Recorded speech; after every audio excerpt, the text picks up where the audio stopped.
Boa noite a todos.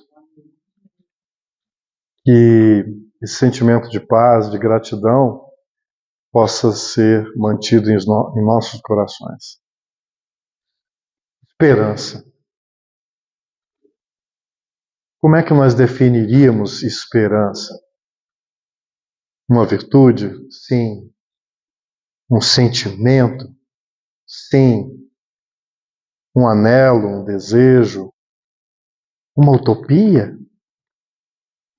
Bom, nós poderíamos falar sobre esperança através de vários prismas, todos eles respeitáveis, todos eles preciosos, dentro da infinita contribuição do pensamento humano, alinhado a essa sensibilidade de uma percepção que extrapola o raciocínio e o pensar lógico do mundo que nos rodeia e do mundo no qual nós também estamos imersos, e mesmo daquele mundo que muitos de nós ainda desconsideramos e que também é infinitamente grande, que é o mundo interior. Sobre vários prismas, nós poderíamos entender sobre pensadores que se debruçaram sobre o tema para entender de que forma nós podemos conceber esse sentimento tão importante diante das dificuldades, das adversidades, das tribulações que fazem parte dessa experiência que marca a existência humana como um todo. Desde que nós temos notícia, enquanto humanidade, não conseguimos conceber uma vida absolutamente inatingível dos problemas das intempéries coletivas, individuais. Viver ao mesmo tempo é uma jornada maravilhosa, conquanto desafiadora e também não menos dolorosa. Então a esperança nos corações de todos significa, de certa forma, mais do que raciocinar sobre ela, entender de onde procedem as virtudes, de onde procede esse desejo ou essa intuição de que algo melhor há de vir. Deve haver algo diante das circunstâncias que agora você vive. Você, a todos aqueles que nos assistem. Do ponto de vista material, fica difícil falarmos em esperança, porque hoje, nesse momento, não só aqui nessa plateia, mas em quantos lugares a dor campeia, flagela, machuca, atormenta, desespera. Tantos de nós. Quantos nesse momento, por mais que alguém chegue e diga, tenha esperança, pensa em Deus, e de repente tudo aquilo que lhe era mais caro, disse adeus. Tudo que lhe era mais precioso, tudo aquilo que era tangível, tudo aquilo que poderia ser motivo de paz, de harmonia, lhe foi tirado. Quantas pessoas se debruçaram com todo o esforço, com toda a competência, em edificar uma vida aqui confortável. Qual é o problema nisso? Buscaram honradamente construir um patrimônio, edificar uma família, e às vezes pessoas que nós chegamos a conhecer, às vezes faz parte da nossa própria história, parece que tudo dá errado. Parece que aquela pessoa já... E quantos desses já encarnaram, já nasceram sob o estigma das doenças? As doenças já hereditárias, deformidades mil. Onde há justiça? Como haver esperança para pessoas que têm limitações de saúde tão graves? Ou ainda mais complicado, aqueles que experimentaram uma chamada ausência de perturbações da própria saúde física ou das perturbações no âmbito das relações afetivas, das relações familiares. Há famílias, a gente sempre acha que o gramado do vizinho é mais verde, mais alto lá. Há situações em que, de repente, nós, na tendência de olharmos sempre fora, pensamos, a minha família é um desastre. E eu vejo determinadas famílias, a família do Zé Amin é uma maravilha. Queria ter eu. Gente, nada que quer dizer que não seja não, tá? Mas a gente acha que há sempre uma felicidade inatacável nos aguardando, inalterável, na expressão material. E aí, com todo respeito, com toda licença, as nossas reflexões de hoje se amparam naquilo que a doutrina espírita pode contribuir nesse assunto, naquilo que o Evangelho do Cristo, porque esse é o nosso referencial. Não quer dizer que determinados conceitos e abordagens sobre esperança estão desqualificados porque nós temos algo a contribuir. A frase já está sendo dita, algo a contribuir. E não é uma pretensa humildade, é o esforço de coerência com os luminares maiores de todos eles, o Cristo, Jesus, que trouxeram esta mensagem, e esta mensagem nada mais é do que a revelação da própria lei divina, de acordo com a nossa capacidade no tempo que foi dita, e ela é replicada por tantos corações antes, durante e depois do Cristo, porque todos nós somos filhos de Deus, e no nosso processo de aprimoramento infinito, nós não temos apenas a obrigação de cuidarmos da nossa própria evolução. Há também, mesmo que você diga que não, uma missão que está inerente, que está íncita na alma de cada um de nós, que é contribuirmos para a construção infinita, conjunta, em parceria com Deus, a parte que nos toca na obra infinda da criação. Como é que é? De onde é que você tirou isso? Doutrina espírita. Pergunta 132 do Livro dos Espíritos, Kardec pergunta qual é o objetivo da encarnação. Já se tendo em conta todos os assuntos dele trabalhados no livro base da codificação divina, que é Codificação Espírita Divina, que é a revelação, o Livro dos Espíritos contém todo o edifício espírita, é a base. Os outros livros, eles vão detalhar os vários aspectos da doutrina, principalmente o religioso, o científico e o filosófico. Em O Livro dos Espíritos, você tem a base desse edifício. E aí, já trabalha com um dos pilares, que é, se falamos em encarnação, falamos em sobrevivência da alma. Então já há um diferencial para falarmos de esperança. É necessário falar sobre qual referencial? Você. Quem? Eu. E quem sou eu? Quem é você? Um espírito que não vai morrer. Isso já faz toda a diferença. Porque há pessoas agora que olham para a trajetória e a vida, de certa forma, foi um desastre. Todos os planejamentos, inclusive não só materiais. Quantos de nós, porque em sã consciência, ninguém nasceu para errar. Ninguém nasceu com a missão de falir e perturbar os outros. E perturbar a si próprio.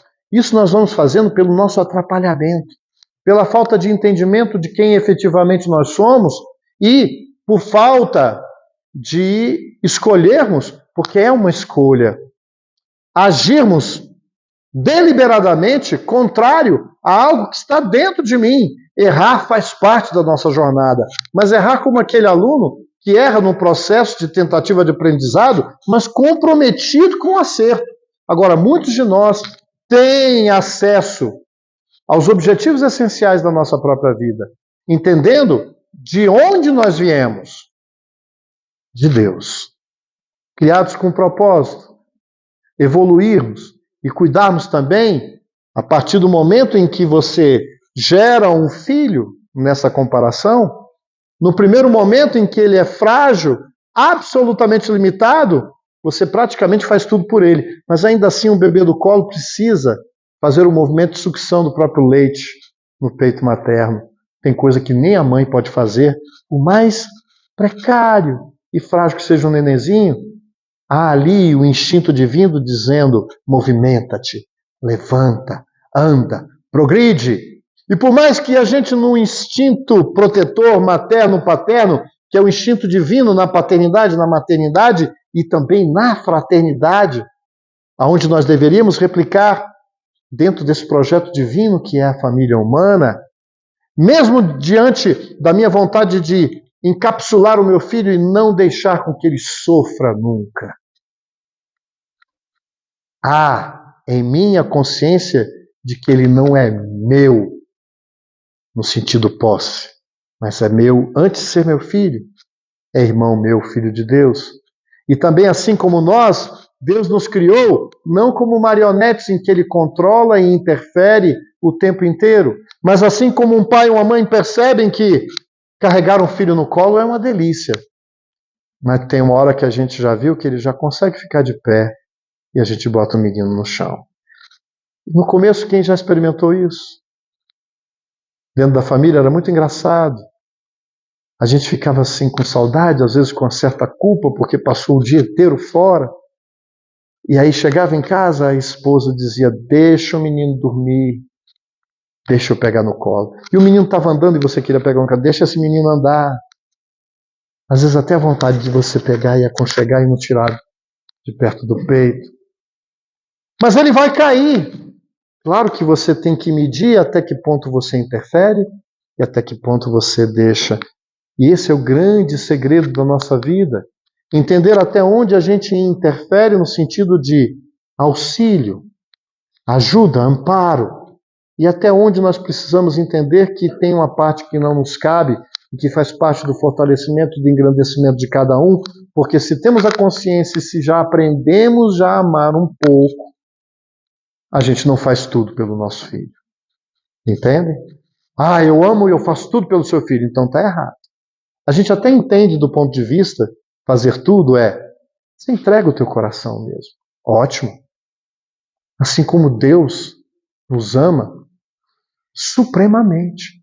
E nem por isso nós entendemos, às vezes, porque quando estamos sofrendo, quando estamos em aflição, é quase natural uma pergunta que tenho certeza que vocês já fizeram. Se não, então me perdoe, então eu vou falar por mim, eu já fiz. Meu Deus, por quê? O que está acontecendo? Por que essa dor está me dilacerando tanto? O que eu fiz para merecer? Então eu preciso saber que não é a primeira vez que aqui eu aporto. Eu sou imortal. Fomos criados num mistério que ainda não conseguimos entender há quanto tempo essa centelha divina, que é essa metáfora que está na resposta do Livro dos Espíritos. Sois como uma centelha, uma chama, porque somos lucigênitos, filhos da luz, da fonte primária, que é Deus.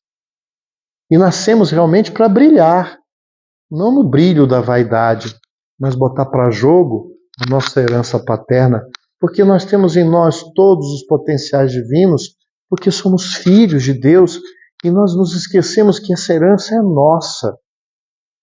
Mas não é herança palpável material, porque isto aqui é apenas uma escola. O que nós somos vai além da transitoriedade das formas. Este corpo lindo, maravilhoso que nós temos, às vezes a gente olha no espelho, nossa, o tempo passa, a gente muda tanto. Às vezes está magrinho, às vezes está gordinho. Às vezes está bem saudável, às vezes não está. E o espírito, como é que está? O que eu sou? Que representa não só o que eu acumulei de instrução, de conhecimento, mas o que é que eu estou sentindo? Como é que eu lido com esse universo que é anterior a essa experiência? Então, se sofremos, não pode ser por culpa ou por um castigo de Deus. Deve ser como uma escola, da qual às vezes a gente entende que dia de prova é dia de punição, que recuperação é um castigo do colégio, que um professor que reprova deve estar fazendo mal ao aluno. É isso que a gente não entendeu, por não sabermos que há circunstâncias do qual esse Deus que é todo perfeição, mas não perfeição só da inteligência suprema, mas do amor supremo, será que ele permitiria que passássemos por circunstâncias das quais, primeiro, nós não temos condições de suportar? Será que ele permitiria que nós vivenciássemos situações difíceis se não estivessem elas de acordo com a minha necessidade evolutiva? Então nós já encarnamos outras vezes. Porque somos quais alunos que num processo de escola experimentamos o ir e vir e vamos de classe em classe, aprimorando não só as asas do conhecimento, da instrução, que Deus, por ser supremamente bom e justo, não nos fez prontos, nos fez semente. Porque dentro da lei divina não se conjuga, não se alinha sucesso sem trabalho. O único lugar que sucesso vem antes de trabalho é no dicionário, por conta da letra S, e no nosso, não é? Sucesso vem com trabalho. Trabalho, preparação de ambiente. Nosso irmão falou, não quero descanso. O corpo precisa de descanso. E mesmo a alma, dentro dos processos evolutivos, qual seria o descanso e o alimento de uma alma que não tem as necessidades físicas? Qual será hoje a maior fome que nós temos? Será que é de comida? Quantas vezes nós desequilibramos-nos à mesa, sem às vezes nem perceber que estamos projetando na fuga da alimentação, às vezes, não só do volume, da quantidade exagerada, mas de uma alimentação fora de hora, de uma alimentação que vem preencher vazios que são, como a psicologia fala, vazios de qual a comida, o dinheiro ou a sexualidade, principalmente adulterada, e tantas outras satisfações legítimas materiais, das quais a gente vai para o excesso por nos perdermos de nós mesmos. Então, onde entra a esperança sobre o aspecto do conhecimento cristão e espírita? Entendemos que somos imortais e que, para o nosso processo evolutivo, nesse estágio na Terra, precisamos de várias outras experiências. Se voltarmos, morrer o corpo, a alma reavalia, se encontra com a própria realidade espiritual e vê o que construiu aonde? Porque por mais que eu tenha feito um império material, e daí não há problema, mas a questão é, enquanto tu constrói o teu patrimônio material, o que é que tu construiu do ponto de vista de virtudes? Você se sente feliz com aquilo que você fez no teu coração enquanto fazia com coisas? Os corações que você beneficiou, as vidas que você foi além dos teus interesses, do teu conforto material legítimo, da tua segurança alimentar, da tua proteção do frio.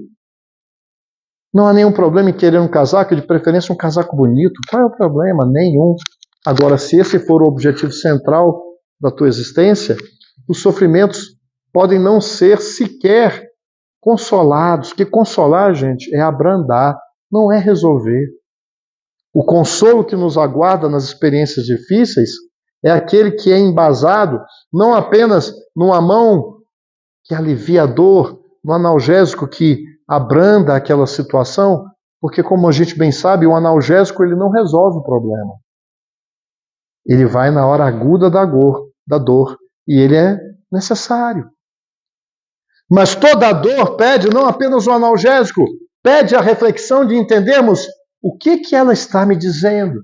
O que essa aflição, essa dor no corpo, que a dor no corpo, os problemas materiais, os problemas financeiros, os problemas de ordem afetiva, os problemas sociais, os problemas mundiais, os problemas da nossa cidade, todas as dificuldades humanas que se manifestam e se materializam, têm uma causa na nossa forma de sentir a vida, na nossa forma de sentir que molda o nosso pensamento. E o nosso pensamento, moldado e direcionado pela qualidade do sentimento, que é abastecido ou não pelas virtudes que nós já granjeamos, orienta as nossas ações em relação a mim, em relação às pessoas com quem eu intercambio. Esta é a ciência de uma lei que está em a natureza, e nós chamamos das leis da natureza as leis divinas, contribuição da doutrina espírita, revelando ao mundo aquilo que tantos outros sábios já tinham conhecimento por percepção em várias épocas da humanidade, e não há nenhuma cultura, nenhuma filosofia, nenhuma base religiosa das essências das religiões que não estejam ali o dedo de Jesus Cristo em nome de Deus, legando à terra sempre o lembrete daquilo que também está íncito na nossa consciência, porque as leis divinas estão dentro de nós. E a esperança não apenas por buscarmos agora frases de impacto poético, mas a esperança não deixa de ser a voz de Deus nos momentos de dor em nossa consciência. Nos lembrando que todas as ocorrências, por mais difíceis, por mais que elas tenham um motivo justo de um plantio antigo meu, ou de um plantio atual, porque tem pessoas que pensam, por que eu estou sofrendo isso? Porque você semeou algo que gerou essas consequências. Mas isso não é apenas a justiça, porque não existe justiça divina inseparável de amor e da caridade divina. Então, em geral, nós colhemos os frutos amargos daquilo que nós semeamos, sempre em suaves prestações daquilo que nós plantamos no atacado. Mas, em geral, a gente não consegue visualizar, porque, com todo respeito, nós estamos inventariando o tempo inteiro as nossas desilusões e as nossas desgraças, quando que se tivermos um olhar mais amplo, vamos entender que, na maioria das vezes, nós temos muito mais benefícios que nós não ainda conseguimos olhar. Não é um eufemismo para a gente disfarçar ou negar uma realidade dura e difícil que faz parte do aprendizado na Terra, mas entender que jamais a bondade divina vai nos tirar a responsabilidade ou o mérito de sanarmos e resolvermos as dificuldades que nós mesmos criamos para nós mesmos nas nossas vidas.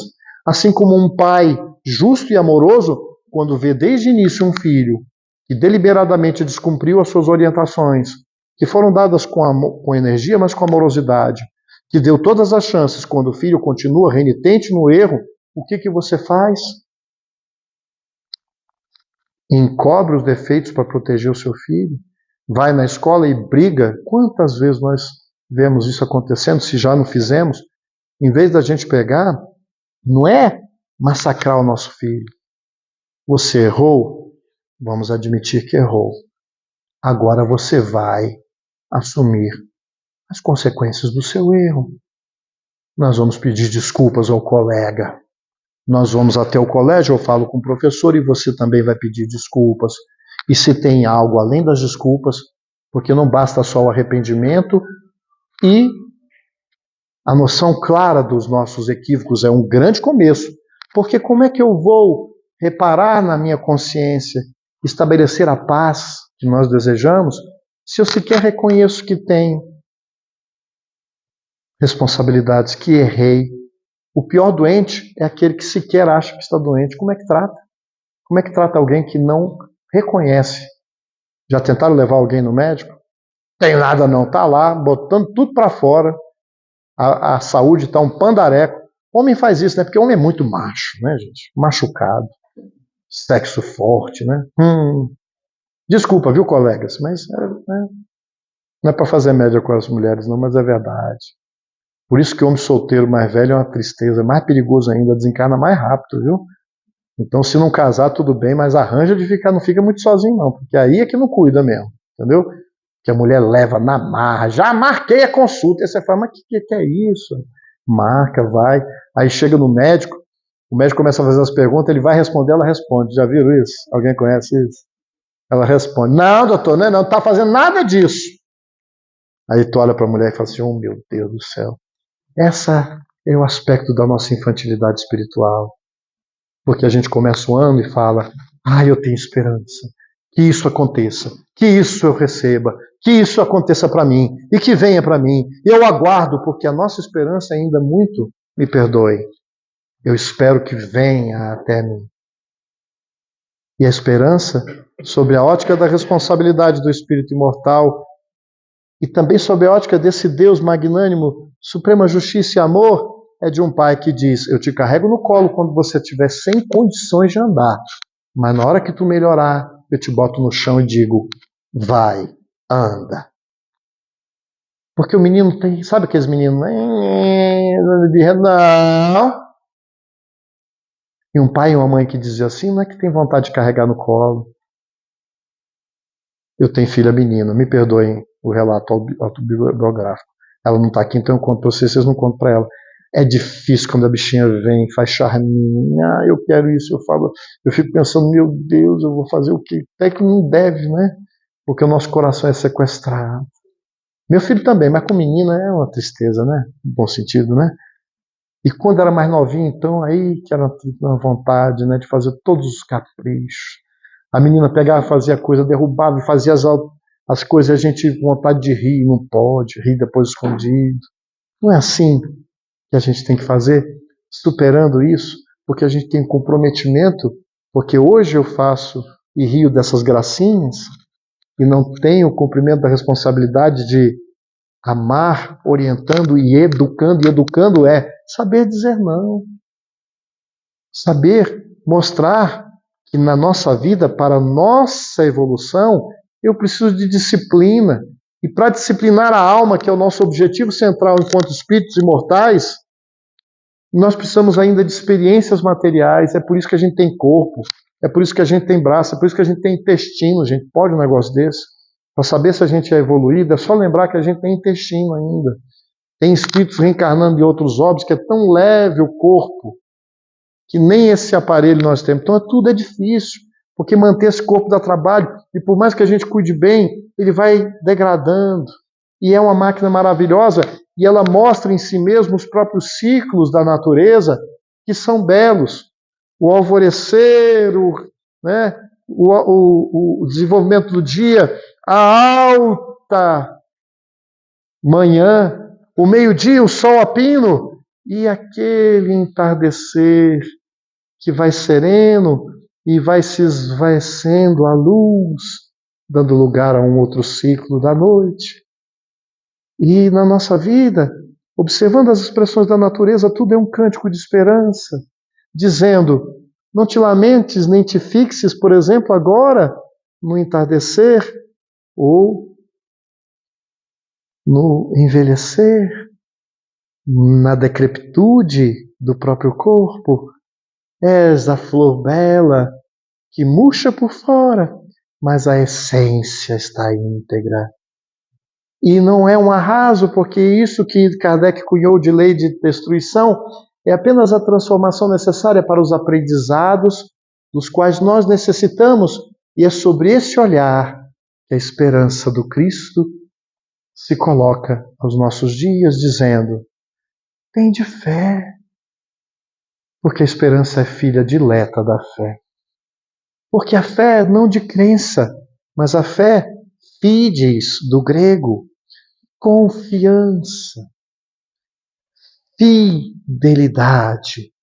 E não há relação de fidelidade se não houver relação. Com quem? Aonde está faltando o alimento para, diante das circunstâncias difíceis, não apenas ressignificarmos os nossos problemas, mas entendermos o propósito de tudo e de todos ao nosso redor, para que todas as ocorrências difíceis, elas tenham um propósito, para que você aprenda e retire dessas lições a força interna, que é esta que tem que se sedimentar. Despedimos-nos há pouco de uma querida amiga, 56 anos. Não está novinho? Hoje em dia, né, a gente vai seguindo, ficou tudo, né? Antes era a terceira idade, agora o que eu não sei mais o que é a terceira idade, não é? 56 anos, bela, amorosa, trabalhadora, incansável do Cristo no movimento espírita, uma família linda, todos os créditos e méritos. O que fez ela para ela desencarnar? Numa doença prolongada que foi minando. Eu fui me despedir da minha amiga, eu não reconheci o corpo e tomei um baque. Se a gente olha só para a matéria, como que eu ia ter esperança de que ela ia ficar boa? Os médicos disseram: não tem mais nada, não tem esperança para ela, disseram isso. E a gente falou assim: claro que tem esperança, porque tudo que precisava de experiência difícil vai ficar nesse corpo. Não porque ela ficou doente, porque doentes todos nós ficamos, e todos nós vamos desencarnar, mas a maneira como a minha amiga enfrentou porque ela buscou todas as possibilidades da cura no corpo. E é necessário que façamos isso. Mas no momento em que ela entendeu que estava no processo, ela fez paz dentro dela. Porque ela sabia, não só porque teve aulas e palestras espíritas, que ela é um espírito imortal. E que Deus não estava castigando-a, mas oportunizando a ela dentro das dores que precisam ser consoladas e cuidadas com o melhor da nossa medicina material, com o melhor dos nossos cuidados, mas os cuidados com a alma que somos, com as nossas dores. Então a nossa irmã pensou naquilo que infelizmente a gente só realmente às vezes pensa quando bate na nossa porta a tribulação, e aí nos lembramos do que é mais importante e dizemos: como é que está a minha relação com aqueles em que eu tenho compromisso e que me desafiam e que me testam? Porque na família temos, eu brinquei com o primo, né? Mas todas as nossas famílias têm aquelas afinidades fortes. Quando eu falo afinidades, afins, nós temos sintonias também das encrencas.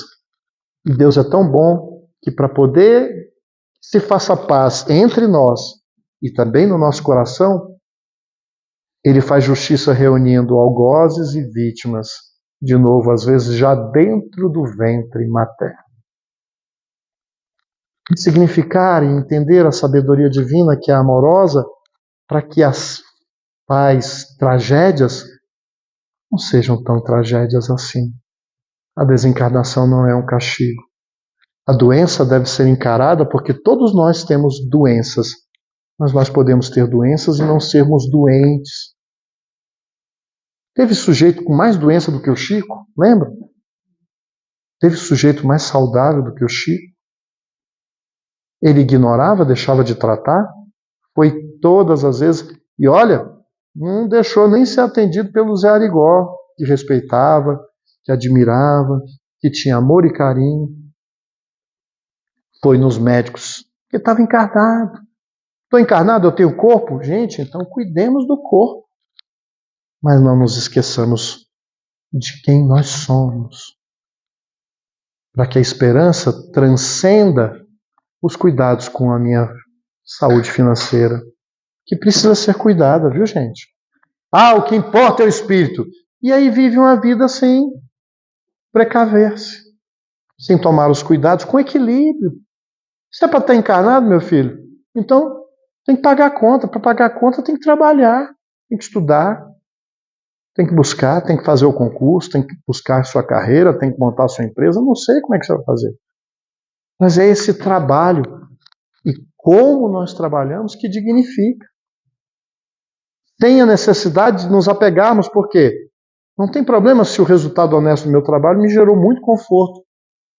Não vá se desfazer dos seus bens só porque tem que ser pobre para poder ser espiritualizado. Aonde é que Jesus disse isso?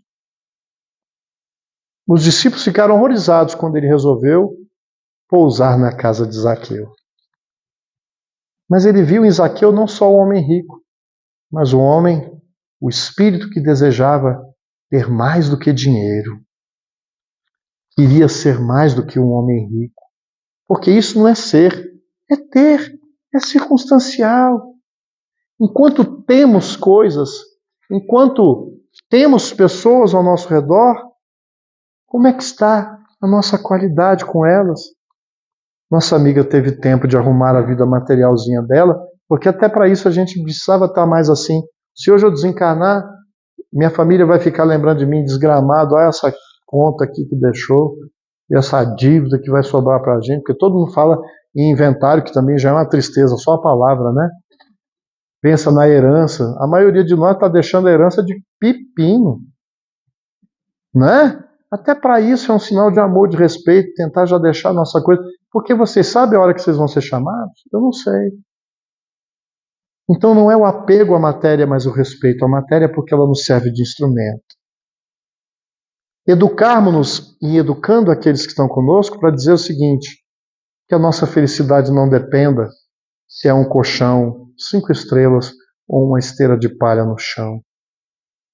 Dizia já uma madre educadora que disse a Divaldo, deveríamos criar nossos filhos para serem felizes, se precisarem dormir na opulência ou na escassez? Porque aonde ou em quem nós depositaremos a chave do nosso bem-estar. Por isso, quando investimos naquilo que representa, sim, esse é o verdadeiro evangelho, que nos torna livres, não irresponsáveis com as nossas obrigações materiais.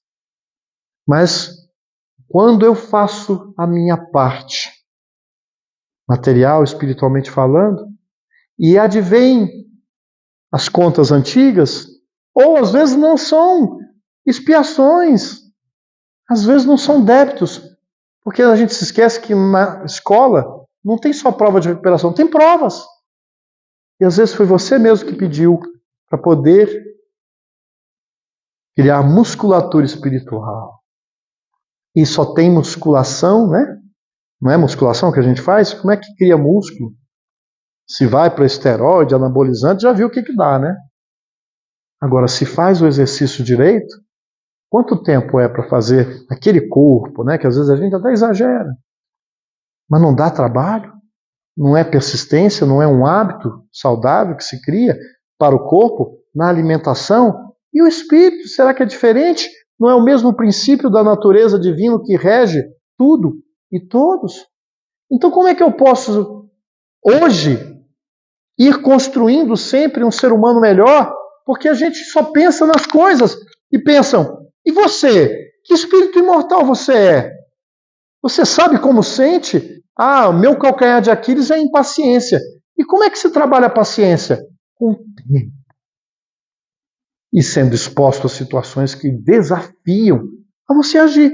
Porque se eu reencarnar sendo filho de Joana de Anjos, meu pai Francisco de Assis, minha irmã Madre Teresa de Calcutá, como é que eu, espírito imperfeito, vou ficar paciente? Não vou ser testado.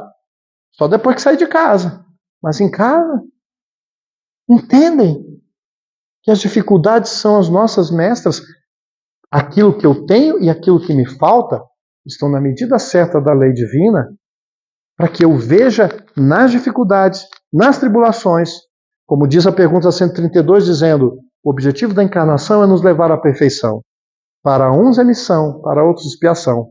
Mas todos devemos passar pelas vicissitudes. Não tem como. Deus nos impõe a encarnação com fins, é imposto. Não tem negociação. Assim como a gente fala para um filho, eu não quero ir para a escola, você fala, não quero, mas vai. Explica, fala com todo carinho, mas depois assunto pro final. Vai. Quando ele tiver maturidade, ele vai te agradecer. Ele não quer escovar os dentes. Alguém lembra dessas histórias? Ah, não quer, vai escovar. E fica ali. Vai. Depois você solta. Chega uma hora que se ele não escovar mais, agora o problema dele. Eu fiz a minha parte. Nós temos liberdade, que é proporcional à nossa capacidade. Esse é o princípio de evolução. Então, esperança, ou até de um verbo bonito que já falam, esperançar. Trabalhar e esperar o melhor. E entender que há coisas que não estão sob o seu controle. Como Abigail, no livro Paulo Estevão, no seu projeto para Paulo, numa das noites em que ele estava com o espírito angustiado, sonhou e em sonho se encontrou com Abigail.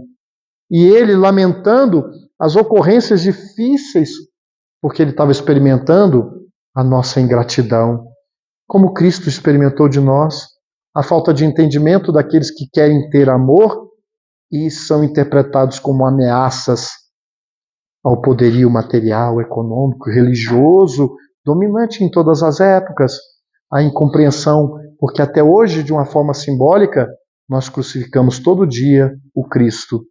Nas nossas vidas, quando nós nos alinhamos à intemperança, à irritação, à culpa, à mágoa, o ressentimento, e nos julgamos vítimas de um ano que foi muito difícil, e como crianças ainda caprichosas, ainda sem entender os propósitos da vida, nossas orações são tão infantis e pedimos, me livra dos meus adversários, me livra dos males, que esse ano seja só saúde, sobre esse aspecto mais amplo, esperança é pedir a Deus que, se a doença vier, que eu esteja pronto e forte para combatê-la, não só materialmente, mas para poder aprender o que eu precisar aprender na situação difícil da doença, para que espiritualmente eu esteja mais curado, porque às vezes não posso curar o corpo. E se a situação financeira for adversa, empenhe todos os seus recursos, mas não se desestabilize, não se desespere, porque se você engendrou todos os seus esforços e ainda assim passa pelas dificuldades, acalma teu coração. O que essa dificuldade tem a me ensinar? Porque toda escassez aponta para a valorização de alguma coisa que você não está vendo. Toda escassez da saúde, toda escassez é para valorizar mais a saúde. Toda escassez do dinheiro pede uma reflexão da nossa relação com os bens materiais, não para que a gente seja hipócrita para dizer não quero, isso é coisa do pecado, besteira. Qual é o nível de envolvimento e de relação? É de uma relação de prisioneiro, escravo disso? Ou de senhor dos meus sentimentos? E as relações difíceis?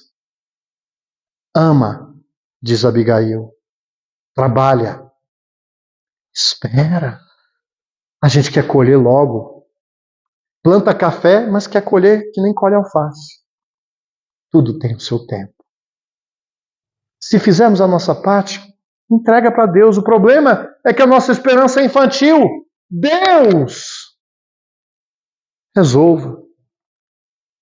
Eu espero um 2025 melhor.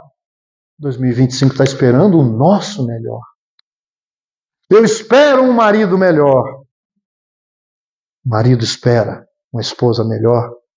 A esposa espera um marido melhor. Hoje nós falamos, eu tenho esperança, mas nós poderíamos pensar, eu posso ser a esperança de alguém? Mas como assim?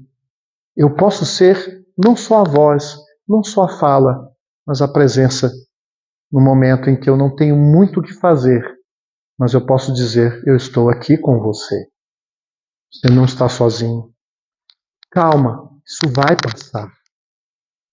Porque não há dor e tormento que se eternize.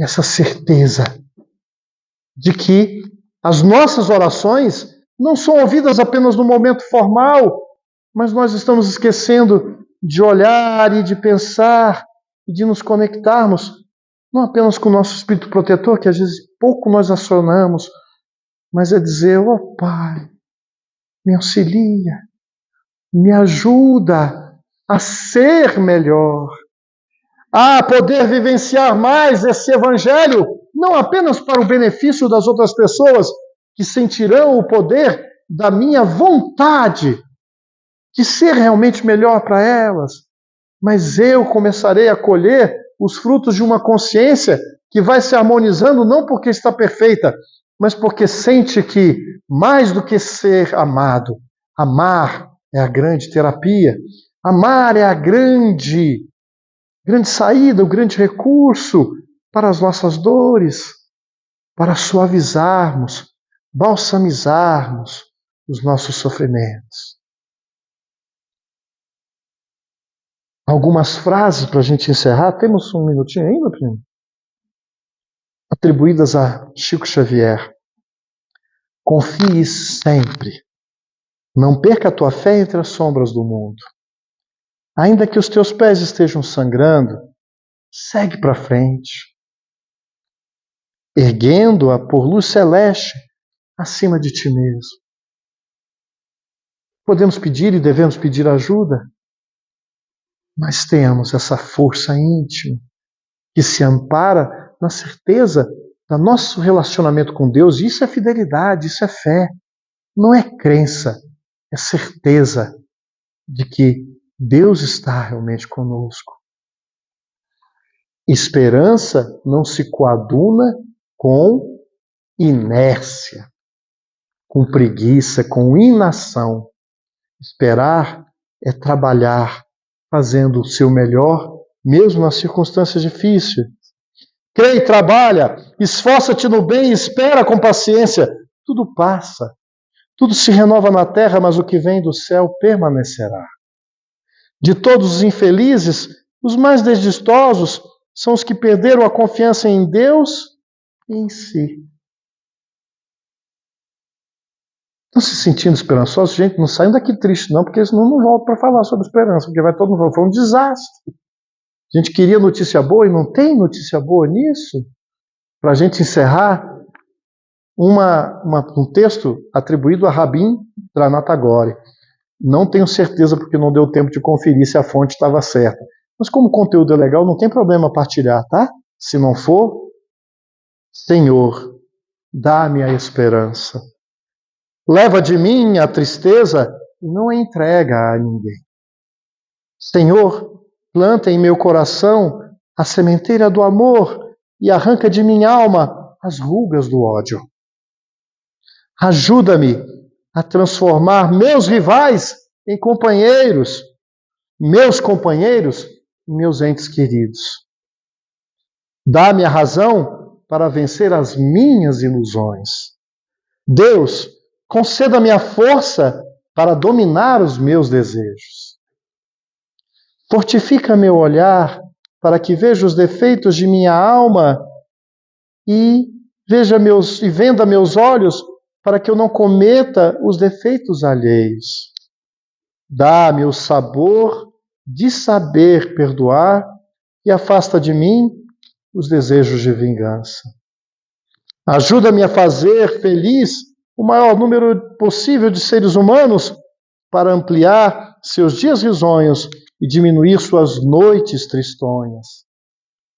Não me deixe ser um cordeiro perante os fortes e nem um leão diante dos fracos. Imprime em meu coração a tolerância e o perdão, e afasta de minha alma o orgulho e a presunção. Deus, encha meu coração com a divina fé, faz-me uma mulher realmente justa. Rabin Dranatagore.